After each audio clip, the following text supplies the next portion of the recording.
أعوذ بالله من الشيطان الرجيم. بسم الله الرحمن الرحيم.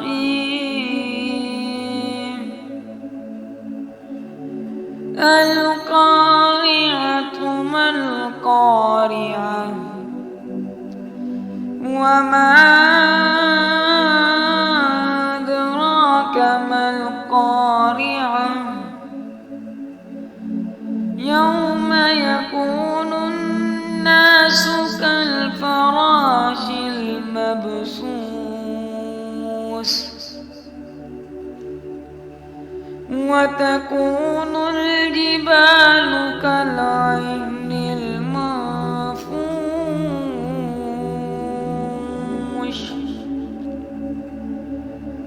فأما من ثقلت موازينه فهو في عيشة راضية